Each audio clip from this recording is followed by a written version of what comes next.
Good day and welcome to Revealing the Christian Life. I'm your host, poetess Denise Fyffe. Becoming a Christian can be overwhelming to many. No matter how we try, we make mistakes, or we feel as if we have nowhere to turn. Well, Revealing the Christian Life ministry is here to support, guide, teach, counsel, and mentor you concerning your Christian life. We aim to help you with understanding the real walk with Jesus Christ and pray that you experience His revelations in your life.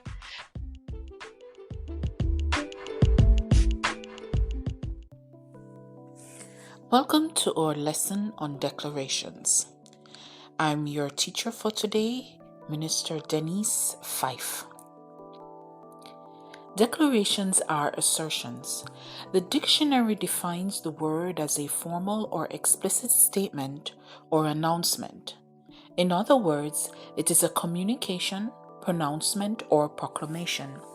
It carries the same weight as an oath or contract and can be considered a legally binding statement. In our world, the British monarchy or even our governments make proclamations very often. It is a part of their duty.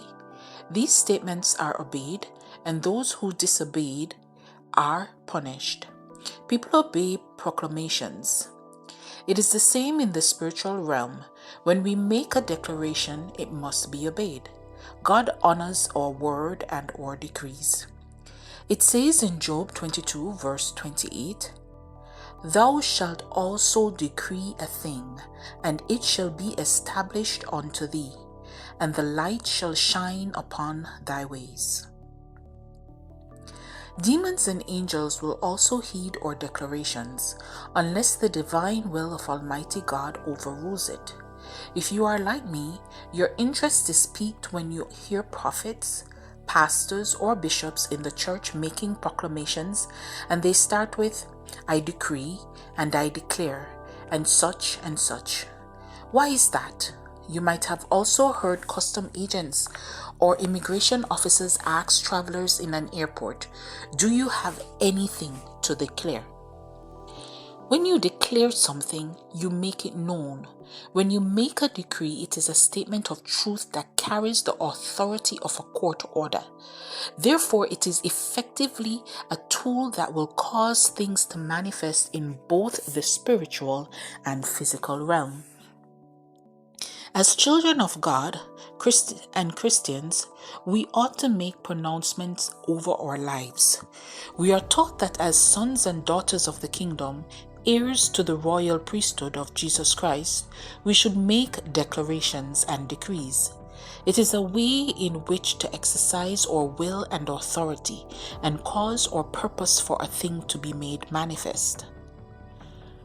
But we should be careful that whatever we say must be in accordance with the will of God. God's will must always take precedence in our lives. But how can we be sure that we are following His will? Well, it's easy. Read the Bible. All scripture references God's will. Therefore, it is more effective when we pair our declarations with the Word of God. For example, in Isaiah 53 verse 5, it states that, "By your stripes I am already healed." A fitting declaration would be, "I decree and declare that I am walking in health. I am healed according to the word of God found in Isaiah 53 verse 5, which says, "But he was wounded for our transgressions, he was bruised for our iniquities. The chastisement for our peace was upon him, and by his stripes we are healed." I will prosper and live in health all my life, in Jesus' name.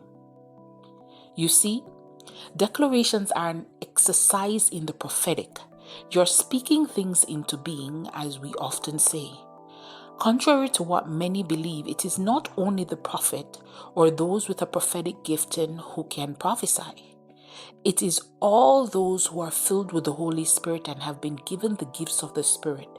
Once we acknowledge and operate in the power and authority that Jesus Christ has given us, we can prophesy.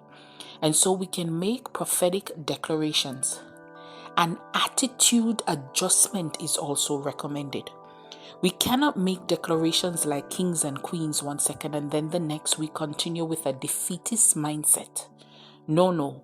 Our walk or talk and our attitude must be bold. We must act like we have already received what we asked for. Why? Remember I stated earlier that what we declare happens first in the spiritual realm and then it manifests in the physical.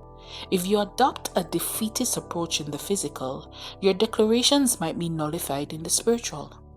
Keep in mind that demons are always at work to steal the gifts that God has given us. So, be bold. Enter into his gates with thanksgiving. Praise God. Now that you are walking boldly, how about we exercise our newfound gift for our children? If you don't have children, do not worry. Declarations also work for those which have not yet manifested in the physical, remember? You can make prophetic declarations for every one of your children, grandchildren, children's children, every person who will be from your lineage. In Proverbs 18 verse 21 it states that death and life are in the power of the tongue, and those who love it will eat its fruit. Therefore, let us boldly declare good things into the lives of our ancestors, into the lives of our children, so that God's will shall reign supreme, even before conception. Fortresses shall be made, and your children, your family, your spouse, your mother, your father, your friends, whomever you make declarations for, will not depart from the protection therein. God bless you, and be encouraged.